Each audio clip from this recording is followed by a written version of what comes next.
Vi ste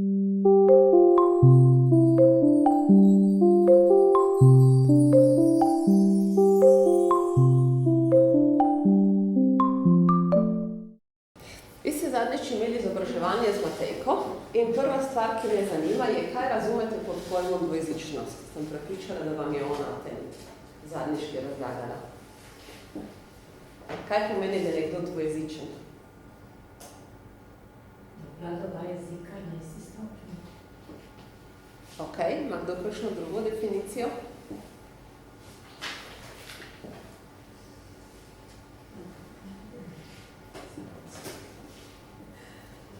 To ste imeli z Matejko? Ja, okay. Da razmišljuje tudi dvojezično. Včasih imamo mi pri dvojezičnosti, ne samo mi, ampak včasih tudi starši, imajo neke predstave o tem, da dvojezičnost pomeni, da enako dobro obvladaš oba jezika. V realnosti je ljudi, ki dejansko so dvojezični v tem pomenu, zelo, zelo, zelo malo. V realnosti je vedno tako, da neki jezik obvladaš bolje ali pa ga obvladaš bolje na določenem področju, ki ga uporabljaš. Zato se meni zdi, da ko govorimo o dvojezičnosti in o tem, da vzgajamo dvojezične otroke, je pomembno, da si ne postavimo teh ciljev, ki so zastrašujoči, zato ker potem se nam razvija nek kompleks manj vrednosti, da ne govorimo niti slovenščine tako dobro kot Slovenci, niti italijanščine tako dobro kot Italijani. Ampak da imamo neke pragmatične cilje v smislu, da biti dvojezičen pomeni, da lahko suvereno komuniciraš v obeh jezikih na enem zelo široki paleti področji, ki pač obstajajo. To se pravi, da lahko komuniciraš o hrani, o vremenu, o filmih, pač, da je ta paleta zelo, zelo, zelo široka. Ker tisto, kar je problem dvojezičnosti, je včasih to, da si ti sposoben na določenem področju komunicirati samo v enem jeziku, oziroma da v enem jeziku obvladaš zelo malo področji. In to je ključni problem, ki ga imamo mi slovenščino v zamejstvu, da se nam paleta področji, na katerih smo mi sposobni komunicirati v slovenščini, zelo, zelo, zelo hitro zmanjšuje.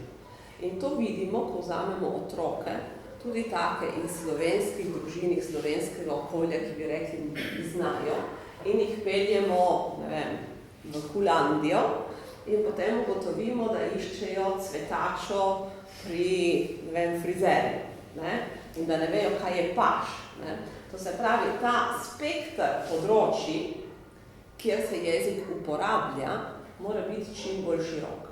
In če je v preteklosti bilo to nekaj, kar so otroci pridobivali doma na vasi, zato ker so se pač družili, šli ven, šli v trgovino, tam so govorili slovensko, so pač tam kupili zelenjavo, danes so te možnosti za uporabo slovenskega jezika zelo skrčene, kar pomeni, da se otroci tega ne naučijo nikjer, če jih vi v šoli tega ne naučite kot del, bom rekla, vsebine, ki jo spoznavajo. Zdaj, jaz sem recimo to pred kratkim čisto pragmatično spoznala pri sebi doma. Mi smo se v enem določenem trenutku odločili, da zato, da krepimo sposobnosti otrok v angleškem jeziku, da se bomo enkrat na teden pogovarjali v angleščini doma. In to se mi je zdelo precej enostavno. Jaz sem študirala v Londonu, nisem briljantna v angleščini, ampak govorim dobro. Moj mož piše, mislim, govori zelo dobro angleško, piše knjige v angleščini, tako da mu gre.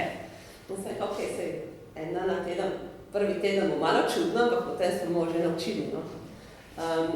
In ni tako enostavno, ne. Potem greš z otroci ven, greš, ne vem, na kolo in potem se pojavi vprašanje, kako se reče, da je manubrijo, ne? Da bomo v nivoju naravnost, ne?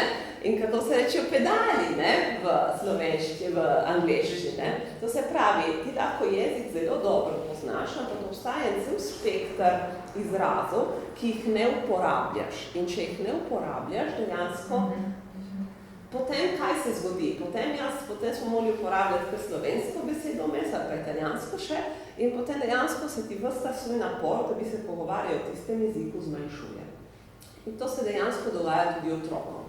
Njim zmanjkajo izrazi, da bi se lahko pogovarjali v slovenščini o vseh zadevah, ki se jim dogajajo v življenju, in zato se krči ta možnost, da uporabijo ta jezik in v končni fazi uporabijo italijanščino, zato ker tam poznajo vse te besede. Okay? Dvojezičnost in spodbujanje dvojezičnost je pa prav to, da ti ustvarjaš čim širši spekter izrazoslovja, ki ga otrok lahko uporablja, zato da bo lahko živel v slovenskem jeziku. In še enkrat ponavljam, to se je enkrat avtomatično dogajalo, zato ker so to znanje otroci pridobivali zunaj, kjer so živeli. Danes je to nažalost prepuščeno šoli oziroma nekemu naporu učiteljev, da zaznavajo ta področja in otroke izpopolnjujejo na teh področjih. V ta namen smo tudi pri Eduki se mi odločili, da smo se osredotočili na določene tematike, ki vemo, da jih oni običajno ne obravnavajo vedno v šoli, in so začeli recimo, ne vem, z gospodinskimi aparati, ki vsi poznamo lavatriče, ne, in vsi poznamo lavastovilje, in to uporabljamo, tudi če se pogovarjamo v slovenščini doma, uporabljamo te izraze v italijanščini. In to je, bomo rekla, eno tako poglavje, za katerega smo se odločili. Drugo je bilo tako hrana, ker tudi ugotavljamo, da vsi imamo melancane, nobenega nima jajčevcev, ne. In bomo rekla, vse take, kjer dejansko nimamo izrazoslovja in ga ne uporabljamo. In to je bil namen Eduke, da ustvarimo učne note za te primere, da lahko enostavno krepite znanje na teh področjih.